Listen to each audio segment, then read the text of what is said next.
Hello friends, good evening. आज का हमारा टॉपिक क्या है? मॉडल्स का है। कल भी मैंने क्या है प्रीवियस ईयर के जो क्वेश्चंस थे मॉडल्स के वो मैंने डाले थे, और आज मैं अलग क्वेश्चन डाल रही हूँ जो मतलब हमें लास्ट जो एग्ज़ाम्स में आए हुए हैं, सभी एग्ज़ाम्स में आए हुए हैं, उन सब का मैंने इसके अंदर क्या है मिश्रण किया है। तो आप देख लीजिएगा, बहुत अच्छे क्वेश्चन हैं, आपके लिए बहुत ज़्यादा फायदेमंद रहने वाले हैं और आपकी प्रैक्टिस को बेहतर करने के लिए बहुत ज़्यादा उपयोगी। और ज़्यादा बड़ी क्लास भी नहीं है जिससे आपको अच्छा ना लगे, आपका बोर होने लगे, ऐसा भी कुछ नहीं है।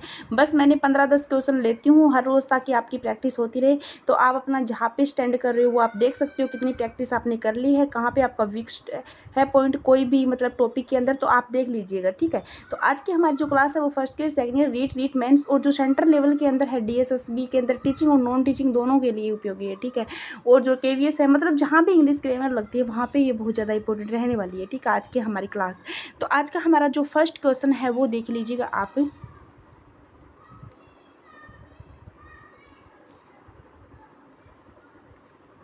देखिएगा कि black space you show me the passport please, कि मतलब क्या बोल रहा है कि you show me the passport please, passport दिखाने के लिए बोल रहा है। ठीक है, किसी से। तो इसके अंदर देखिएगा आप, वुड है, कुड है, विल है और माइट है। तो मैं आपको बता देती हूँ, देखो ये हम इसको जो पासपोर्ट वाली जो बात है इसको हम क्या है पोलाइट रिक्वेस्ट में तो नहीं रख सकते। हाँ, रिक्वेस्ट में रख सकते हैं। ठीक है, पोलाइट रिक्वेस्ट हम इसको नहीं कह सकते। तो वुड यहाँ नहीं आएगा, यहाँ पे क्या आएगा? कुड आएगा। ठीक है, कुड को हम प्रीफर देंगे इसमें। अगला क्वेश्चन देखिएगा कि I blank space certainly look in the matter. तो देखो certainly look in the matter है तो वुड है, कुड है, विल है और ought to है। तो यहाँ पे राइट ऑप्शन क्या हो जाएगा देख लीजिएगा आप। इसके अंदर आई विल सर्टेनली लुक, निश्चितता के लिए विल का ही यूज होता है। ठीक है, अगला वाला क्वेश्चन देखिएगा कि black space we go to watch KGF 2, मतलब KGF 2 देखने के लिए बोला गया है। जो इसके अंदर क्या आएगा? सेल आएगा, विल आएगा, शुड आएगा और मे आएगा। तो राइट ऑप्शन क्या हो जाएगा यहाँ पे कि shall we go to watch KGF 2। Will नहीं आएगा, शुड भी नहीं आएगा, ये भी नहीं आएगा, तो ये क्या हो जाएगा? Right option. ठीक है, अब अगला क्वेश्चन देखिए कि black space I have your water bottle please Sarayu.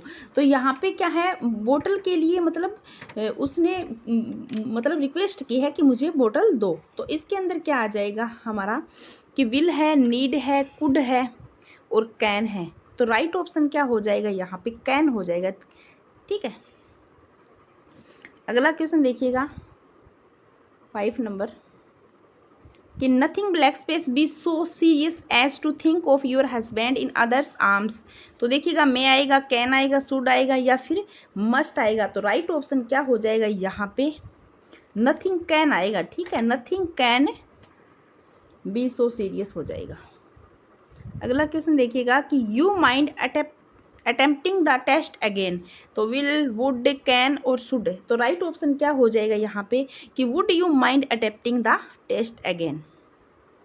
ठीक है, मैं जल्दी करवा रही हूँ थोड़ा आपको।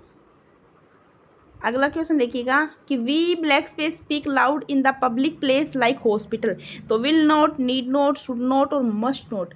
तो यहाँ पे राइट ऑप्शन क्या हो जाएगा? देखो हॉस्पिटल के लिए देखो कुछ क्वेश्चंस क्या है एकदम सिंपल होते हैं, उनके अंदर कुछ ज़्यादा मैटर नहीं करता, तो वो वाले हमें ज़्यादा समझाने की जरूरत नहीं होती। यहाँ पे देखो ये क्या कह रहा है कि वी ब्लैक से speak loud in the public place. भी पब्लिक प्लेस में क्या है? जोर से मत बोलो, जैसे हॉस्पिटल वगैरह में।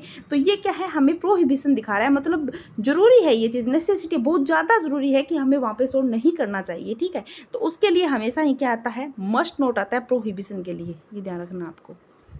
ठीक है, अगला क्वेश्चन देखिए कि which of the flowing sentence is grammatically incorrect. अब हमें क्या देखना है? ग्रामेटिकली इनकरेक्ट दिखाना है। तो नंबर 1 है कि shall you have a cup of tea. तो shall you have a cup of tea, तो ये मुझे रॉन्ग लग रहा है क्योंकि सेल नहीं आएगा, वुड आएगा। ठीक है, आगे देखिए would that I were in arms, ये सही है। आगे देखिए कि could you possibly think of it again, ये भी सही है। और 4 नंबर और देख लेते हैं कि work hard लेस्ट you should fail, तो ये भी करेक्ट है। मतलब हमें क्या पूछना है यहाँ पे? इनकरेक्ट का ही आंसर देना है। तो इनकरेक्ट यहाँ पे कौन सा है? कप ऑफ टी वाला यहाँ पे इनकरेक्ट है। तो ए इज राइट ऑप्शन यहाँ पे क्या है? हो जाएगा। ठीक है, अगला क्वेश्चन देखिएगा आप 9 नंबर कि you blank space be beaten badly if you look at her now.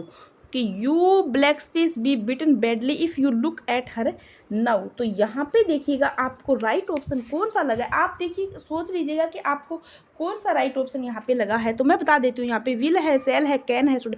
देखो यहाँ पे ये थ्रेट है, मतलब धमकी है। जब हमें सेकंड पर्सन और थर्ड पर्सन में जब हमें कोई धमकी की बात दी होती है तो हमेशा ही किसका यूज होता है, सेल का यूज होता है, ठीक है, ये ध्यान रखना है। तो सेल इज राइट ऑप्शन यहाँ पे हो जाता। यदि फर्स्ट पर्सन के अकॉर्डिंग ऐसा कुछ आया होता तो वहाँ पे हम विल कर देते, ठीक है, लेकिन सेकंड पर्सन और थर्ड पर्सन में यहाँ पे सेल करेंगे जब थ्रेट दिया होता है, कमांड दिया होता है, ठीक है, ये ध्यान रखना है। डिटर्मिनेशन दिया होता है, ये तीनों चीज़ें दी होती है, वहाँ पे क्या है, हम सेल करेंगे, ठीक है। अगला क्वेश्चन देखिए कि I blank space to deposit money in the mutual funds. तो विल है, यूज्ड है, उट है और या शुड है। तो राइट ऑप्शन यहाँ पे क्या हो जाएगा हमारा, देखो मैं बता देती हूँ, ये विल वाला तो आएगा नहीं, क्योंकि ये इसके साथ मैं आपको बता देती हूँ, जब भी हमें कोई मॉडल्स दिया होता है तो वहाँ पे इन्फिनेटिव वर्ब नहीं आती, ठीक है, तो वो रॉन्ग हो जाता है। तो ये ऑटोमेटिक विल के साथ टू तो आएगा ही नहीं, शुड के साथ भी टू यहाँ पे नहीं आएगा। हमें यूज्ड और ओट टू के अंदर हमें फिल करना है कि कौन सा आएगा, ठीक है। तो यहाँ पे देखो कोई मतलब ऐसी कोई बात तो है नहीं कि भी हाँ उसको यूज करनी होती है। ये हमें क्या है, मतलब हमारा कर्तव्य है, दायित्व है कि deposit money in the mutual fund. तो ये क्या हो जाएगा, ओट टू के अंदर यहाँ पे राइट आंसर हो जाएगा हमारा, ठीक है, ध्यान रखना। ये थोड़ा सेंस है ना, आपको यदि पता हो जाएगा तो आप यहाँ पे राइट कर लोगे, ठीक है। अगला क्वेश्चन देखिएगा आप 11, C blank space read this without glasses in her young age. कि वो क्या है कि अपनी जो यंग एज है उसके अंदर बिना चश्मा के देख सकती थी, बिना ग्लासेस इन देख सकती थी, मतलब यंग एज के अंदर जब वो छोटी थी। तो इसके अंदर राइट ऑप्शन क्या हो जाएगा, देखो कैन तो प्रेजेंट का दिखाता है, शुड यहाँ पे आएगा नहीं, चाहिए वाला कोई अर्थ है ही नहीं, विल भी नहीं आएगा, यहाँ पे क्या आएगा, कुड आएगा। जब हमें पास्ट की कोई एबिलिटी, कोई कैपेसिटी दिखानी होती है तो वहाँ पे कुड का यूज होता है, ये ध्यान रखना आपको, ठीक है। अगला क्वेश्चन देखिएगा आपको 12 नंबर, कि I blank space not do this if I did not have to. तो यहाँ पे क्या हो जाएगा, राइट ऑप्शन विल है, कैन है, मे है, वुड है। तो राइट ऑप्शन क्या हो जाएगा, राइट ऑप्शन वुड हो जाएगा, ठीक है।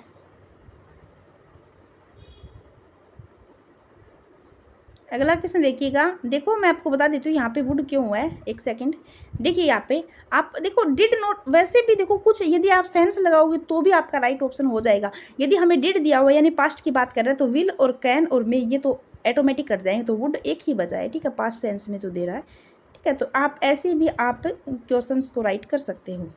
अगला क्वेश्चन देखिए कि black space A visa for Malaysia, ठीक है, तो मलेशिया के लिए वीज़े की बात हो रही है। Need I to get, need I get, do I need get, या फिर नन है, या फिर मतलब कोई भी नहीं है यहाँ पे राइट ऑप्शन। तो राइट ऑप्शन मैं बता देती हूँ, देखो ये देखो नीड आई टू गेट है, ये गलत है, ठीक है, आई के साथ टू दे दिया तो ये गलत हो गया यहाँ पे। डू आई नीड गेट ये भी गलत हो गया, हमें नीड आई गेट ये राइट हो जाएगा यहाँ पे, ठीक है। राइट ऑप्शन क्या हो जाएगा, नीड आई गेट यहाँ पे राइट ऑप्शन हो जाएगा, ठीक है। अगला क्वेश्चन देखिएगा अब आप 14 नंबर है, कि you blank space better start saying thank you. कि you blank space better start saying thank you, thank you कहने से अच्छा है कि तुम स्टार्ट कर लो कुछ। तो विल है, कैन है, कुड है, या फिर हैड है। तो राइट ऑप्शन क्या हो जाएगा यहाँ पे, देखो वुड बेटर और हैड बेटर के बारे में आपने सुना होगा कि उनके बाद क्या आती है, हमेशा वर्ब की फर्स्ट फॉर्म आती है, ठीक है। और देखो मैक्सिमम टाइम में जब हमें कंपैरिजन की बातें आती है कुछ चीज़ों की, मतलब अंदरूनी इंटरनल कोई चीज़ की, तो वहाँ पे देखो हैड बेटर आ जाएगा, ये नहीं आएगा, ये नहीं आएगा, ठीक है। देखो यहाँ पे जो मैं हेड बेटर किया है, ये देखो हेड बेटर स्टार्ट है ना, इसके अकॉर्डिंग आया है। अगला क्वेश्चन देखिए कि मॉडल्स आर नोट, तो auxiliaries, finite verbs, defective auxiliaries, primaries auxiliaries. मैं आपको बता देती हूँ मॉडल्स को हम किस किस में शामिल कर सकते हैं, ठीक है, ठीक है। मॉडल्स के अंदर देखिएगा ऑक्सिलरीज के अंदर आते हैं, हाँ ये डेफिनेट सही है, फाइनाइट वर्ब्स होते हैं ये, ठीक है, ये ध्यान रखना है। मॉडल्स को हम फाइनाइट वर्ब में लेते हैं। फाइनाइट वर्ब कौन सी होती है, यदि हमें मॉडल्स को छोड़ के यदि हमें ऐसे पता करना हो कि फाइनाइट वर्ब कौन सी, जिससे हमें टेंस का पता चले, वो क्या होती है, फाइनाइट वर्ब होती है। वो जो मॉडल्स होते हैं वो अपने आप में क्या है, एक फाइनाइट वर्ब ही होते हैं, ये ध्यान रखना आपको, ठीक है। और डिफेक्टिव ऑक्सिलरीज भी होती है। डिफेक्टिव ऑक्सिलरीज के कहने का मतलब क्या है हमारा, कि क्योंकि मतलब मतलब क्या है कि जब डिफेक्टिव का मतलब ये है कि ये इन्फिनेटिव नहीं होती। मतलब ये इन्फिनेटिव का मतलब क्या होता है कि ये अपने साथ जैसे टू प्लस जैसे कोई जैसे गो हो जाए, ठीक है, टू प्लस जैसे कुछ सी हो जाए, कुछ भी हो जाए, मतलब इन्फिनेटिव वर्ब्स आप समझते हो कौन सी होती है, इसलिए ये कहते हैं डिफेक्टिव। और इसका जैसे ना अगर आपको मतलब सेकंड फॉर्म जैसे मस्ट है तो मस्टर्ड नहीं होगा, ठीक है, ये ध्यान रखना है, इसलिए इनको डिफेक्टिव ऑक्सिलरीज बोला जाता है, ठीक है। तो इसका राइट ऑप्शन मैं बता देती हूँ आपको, ये देखो ये भी सही है, ये भी सही है, ये भी सही है, ये इसने नोट पूछा है, तो प्राइमरी यहाँ पे क्या है, ऑक्सिलरीज नहीं होती, प्राइमरी ऑक्सिलरीज मॉडल्स को नहीं बोलते, ठीक है, क्योंकि प्राइमरी ऑक्सिलरीज में तो बी और है वो आते हैं, इसके अंदर क्या है, हमें ये सेकेंडरी ऑक्सिलरीज में हम लेते हैं, ठीक है। ठीक है, तो आज की हमारी क्लास यहीं पे समाप्त होती है। वीडियो में बने रहेगा। यदि आपको वीडियो पसंद आई तो वीडियो को लाइक जरूर करके जाएगा। यदि आप चैनल पे नए हो तो चैनल को सब्सक्राइब कर लीजिएगा, ठीक है। थैंक यू, धन्यवाद। और हर रोज ऐसी छोटी छोटी वीडियो आपको मिलती रहेगी।